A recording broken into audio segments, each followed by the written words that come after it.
K-pop stars, amazing food, unbelievable palaces. There are so many things to do in Seoul, Korea. If you're planning for a trip to Seoul, then you've come to the right place, because I'm gonna show you how you can spend 5 days in Seoul. We start by visiting Gyeongbokgung Palace, the largest and most famous palace in Seoul. There's a lot of ground to cover as you explore the many buildings, and there's even a garden where you can take some really nice photos, especially during cherry blossom season.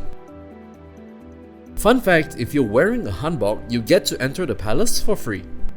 One thing you definitely cannot miss is the changing of the guard ceremony that takes place at 10 AM and 2 PM every day. I love the unique uniforms they were wearing, and it was such an eye-opening experience. From the palace, we'll go to Bukchon Hanok village, where we can feel the vibe of traditional Korea. There are plenty of beautiful houses to look at, as well as cafes that serve delicious food and coffee. However, there are a lot of uphill roads here, so be sure to put on your best shoes before you visit. Finally, end your first day with a visit to Namsan Tower, an iconic landmark that offers breathtaking views of Seoul, the Han River, and mountains in the distance.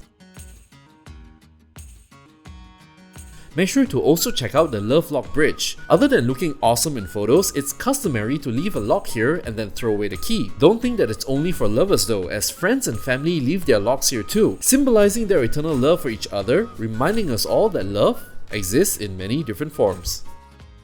In day 2, we explore Myeongdong, a vibrant shopping district filled with trendy fashion boutiques, beauty stores, and street food vendors. Just note that the beauty products here are more expensive than the ones sold in other places, such as in Dongdaemun market, and this is because Myeongdong is catered towards tourists. The salespeople here are also known to be very pushy, so be ready for that when you shop. Next, head to Changdeokgung Palace, which is another must-see location, but unlike the one you visited yesterday, this one also happens to be a UNESCO World Heritage Site. You can see the palace and other beautiful buildings, but the main attraction here is the secret garden, which is only accessible with their guided tours. Slots for these tours sell out fast, so make sure to book them well ahead of time. They are available as early as 6 days ahead, and you can book your tickets from the official link in the description. Finally, we end day 2 by visiting Dongdaemun Market, a popular shopping destination for food, clothes, and accessories. For food, I highly recommend getting some chimek, which is a combination of fried chicken served with beer. Or you could grab some tteokbokki that comes with a delicious spicy sauce. Definitely try the most popular local food around, the kimbap.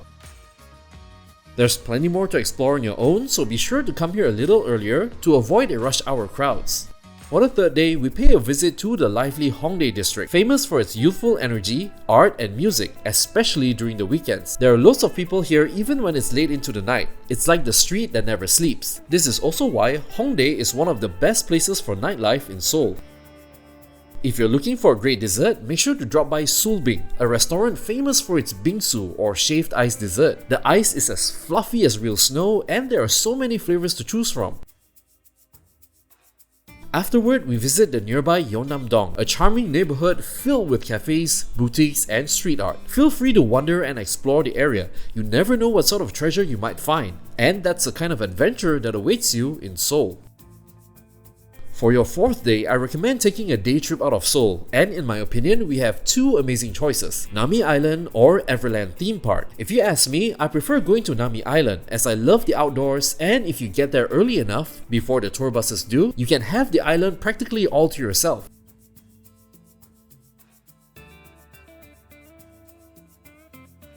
On the other hand, the Everland theme park is a great choice if you have kids with you, as the theme park has shows and rides that are catered to little ones. Just note that the shows are all in Korean, but your kids probably won't care. There's also a zoo here and even a ride where you can hop on a bus and they take you on a safari style ride where you get really up close with the wildlife, like this giraffe here. You'll need to take a 2-hour bus ride from Seoul to Everland, but it is totally worth it. In day 5, we'll explore the futuristic district of Gangnam, famous for its high-end fashion boutiques and luxury brands. You'll visit the COEX Mall, which is the largest underground shopping mall in Asia, and where the main attraction is the Starfield Library. There's a Starbucks nearby where you can grab some coffee and sit to read some books, or to just people watch.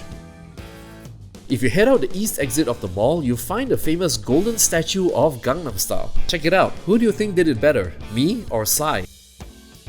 Afterward, we visit the Bongeunsa temple, a serene Buddhist temple located in the middle of the city. It is a large complex with many buildings, courtyards, and gardens to explore. Take a stroll around the grounds and admire the intricate architecture with a traditional Korean design. The main attraction here is a large statue of Buddha, standing at 23 meters or 75 feet tall.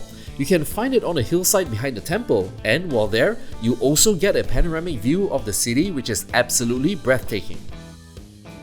And that's how you spend 5 days in Seoul. Let me know the different places you'd go instead down in the comments. Feel free to share this video to people you know who are planning a trip to Seoul, and if you like this video, I hope you'll consider subscribing to the channel. And with that being said, I'll see you guys in the next one.